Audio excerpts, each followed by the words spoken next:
مسند احمد، مستدرک للحاکم،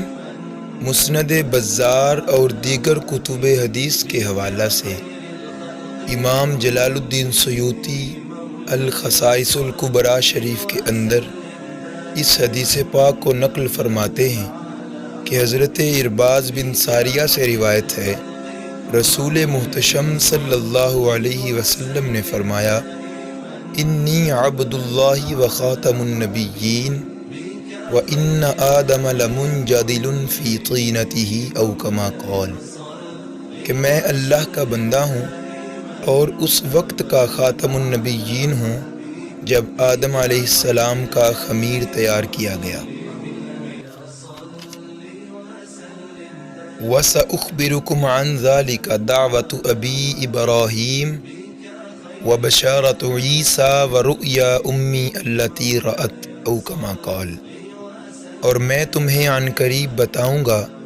کہ میں اپنے جد کریم حضرت ابراہیم خلیل اللہ کی دعا ہوں کہ جب تعمیر کعبہ کی تکمیل ہوئی تو انہوں نے دعا کی کہ اے اللہ خالق کائنات، اس وجہ تخلیق کائنات نبی حضرت محمد مصطفیٰ صلی اللہ علیہ وسلم کو میری نسل میں سے پیدا فرما، میری نسل میں سے مبعوث فرما، لہٰذا میں اس دعا کی تکمیل ہوں۔ آگے نبی پاک صلی اللہ علیہ وآلہ وسلم نے فرمایا، وَبَشَارَةُ عِيسَىٰ، اور حضرت عیسیٰ علی نبینا وعلیہ الصلاۃ والسلام کی وہ بشارت ہوں جس کے بارے میں اللہ تعالیٰ نے ان کو وحی فرمائی، پھر انہوں نے وہ بشارت اپنی امت کو منتقل کی جس کو قرآن کریم کے اندر نقل کیا گیا، وَمُبَشِّرًا بِرَسُولٍ يَأْتِي مِن بَعْدِ اسْمُهُ احمد، نبی پاک نے فرمایا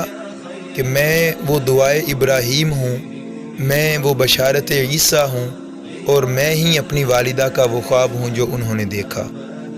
اس خواب کے بارے میں علامہ جلال الدین سیوطی روایت کرتے ہیں، وَأَنَّ أُمَّ رَسُولِ اللَّهِ صلی اللہ علیہ وسلم رَأَتْ حِينَ وَدَعَتْهُ نُورًا أَضَاءَتْ لَهُ قُصُورُ الشَّامِ أَوْ كَمَا قَالَ، کہ بے شک رسول اکرم صلی اللہ علیہ وسلم کی والدہ ماجدہ نے بوقت ولادت شریف ایک ایسا نور دیکھا کہ جس کی برکت اور فیضان سے